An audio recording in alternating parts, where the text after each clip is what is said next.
Salut à tous, aujourd'hui j'ai avec moi, et pour cette vidéo, la toute dernière enceinte de Sonos, qui est aussi la plus petite qu'ils n'ont jamais conçue, le Sonos Roam. Dans cette vidéo, je collabore avec Sonos qui nous permet de découvrir et de tester le produit avant sa sortie, puisque cette enceinte Sonos Roam est dispo dès le 20 avril. Vous pourrez évidemment la précommander si vous voulez être sûr de la recevoir pour le 20 avril sur sonos.com ou sur son-video.com. Le lien sera évidemment dans la description. Ce qui m'a beaucoup plu quand j'ai découvert le produit, c'est tout d'abord le design épuré et ses finitions mates, contrairement à la plupart des enceintes qui ont juste vocation à rester dans votre sac à dos et à être abîmées facilement et autres. Celle-ci est également idéale à la maison, dans la cuisine, la chambre ou le salon. Là, Sonos propose une enceinte que je trouve personnellement super jolie, très bien finie, chaque extrémité en caoutchouc, deux petits voyants LED, une sensation de soft touch lors de la prise en main et dans un ensemble épuré qui permet, lorsqu'on l'utilise chez nous, de la mettre en évidence. Et ça, pour le coup, je trouve ça cool, de pas devoir cacher son enceinte portable, mais de pouvoir juste arriver chez soi, la poser et trouver l'objet très joli en soi, à positionner facilement n'importe où. Le produit peut se positionner à la verticale ou à l'horizontale.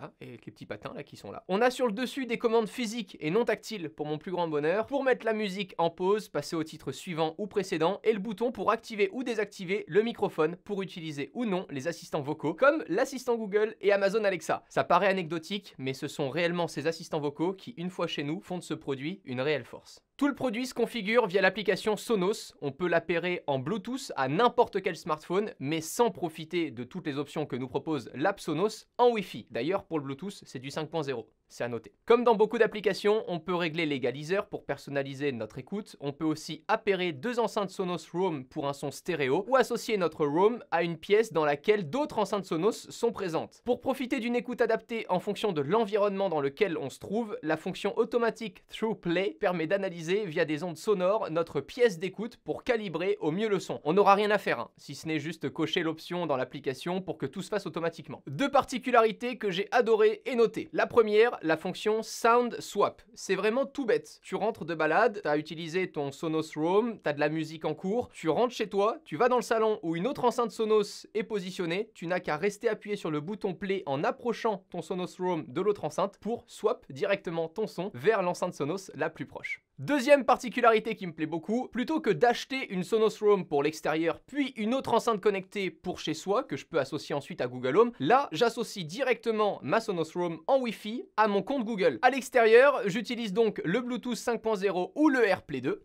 Je rentre chez moi et là l'enceinte switch automatiquement en Wi-Fi. Je peux donc placer mon Roam dans mon salon non équipé jusqu'à présent d'enceinte connectée et puis dire à Google Home les actions que je souhaite. Ok Google, joue de la musique sur Sonos Roam. D'accord, c'est parti pour Music sur YouTube Music. C'est ce qui fait que pour moi ce produit est pas comparable à une enceinte nomade ni à une enceinte classique qui est chez nous. On a là vraiment le meilleur des deux mondes pour avoir un super compromis, à la fois avoir une très bonne enceinte portable et à la fois avoir une excellente enceinte à laisser chez soi, design joli et super pratique à contrôler via la voix. Sachez que pour nous suivre partout en extérieur, ce produit est certifié IP67. Ça permet évidemment de résister à toutes les éclaboussures et autres. Donc on va s'imaginer 2 secondes, hein, on va faire le test ensemble. Voilà une bassine. Voilà la Sonos Roam. Là, je lance la musique et on s'imagine au bord de la piscine, un dimanche après-midi. Je sais, au vu de la crise sanitaire, c'est très compliqué de m'imaginer à la piscine, mais imaginez-moi quand même. Le pote un peu bâtard qui est proche de toi et qui veut te pousser dans la piscine, tu as l'enceinte à la main.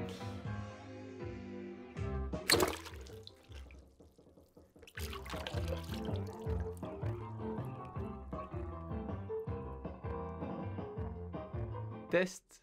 Ok. Au-delà de résister aux éclaboussures, ce produit permet aussi de mieux absorber les chocs et sans marquer, dû à chaque extrémité en silicone. Plutôt malin. Pour ce qui est de l'autonomie, Sonos annonce 10 heures d'écoute. On recharge cette enceinte en USB-C 15 watts, mais on peut aussi la recharger avec n'importe quel chargeur à induction en la posant simplement dessus. Elle est mouillée, mais c'est toujours mieux par induction que câblé. Ça fonctionne. Test 2, validé. Ce n'est donc pas un chargeur à induction propriétaire, et ça je trouve ça vraiment cool. Sachez quand même que Sonos en vend un séparément pour 49 € si besoin. Et si vous laissez cette enceinte sous tension, elle se mettra automatiquement en veille pour tenir environ 10 jours en autonomie, afin de réagir tout simplement à la voix. Pour écouter nos sons depuis l'enceinte, on peut évidemment utiliser la connexion Bluetooth très rapidement, mais également depuis l'application Sonos, retrouver tous nos services de streaming favoris. Pour ma part, c'est YouTube Music. D'ailleurs, petite question, parce que je suis en train de refaire mes playlists en ce moment, mettez-moi juste genre vos 3 sons du du moment dans les commentaires. Vraiment, je répondrai avec Thomas aussi, mais ça me permettra comme ça de pouvoir un petit peu améliorer ma playlist. Elle se fait vieille avec Claude François. On peut aussi par exemple, en étant directement connecté sur YouTube, relier en AirPlay ou en Bluetooth notre enceinte pour lire un contenu plus facilement. Sachez qu'en Bluetooth, je n'ai pas remarqué de décalage gênant entre la vidéo et l'audio. Évidemment, ce produit ne remplace pas un système surround Sonos à associer à un téléviseur, c'est évident, mais je le rappelle quand même. Par contre, pour lire du contenu en déplacement, ça sera parfait. Au niveau de l'écoute, et en étant vraiment le plus honnête possible, ça m'a bluffé.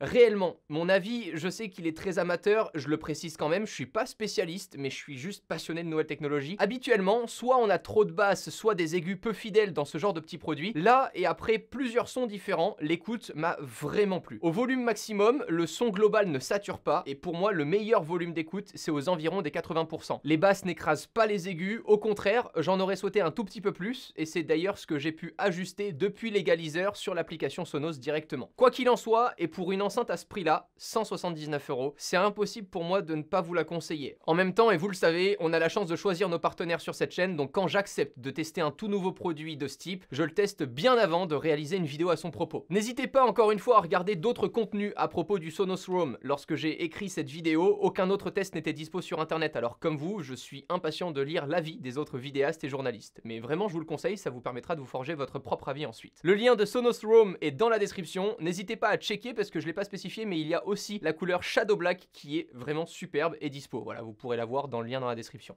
On se retrouve dans quelques jours avec Asher pour une vidéo qui parlera des crypto-monnaies. D'ici là, prenez soin de vous.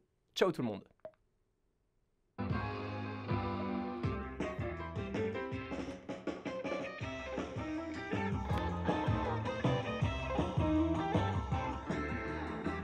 Ha ha ha!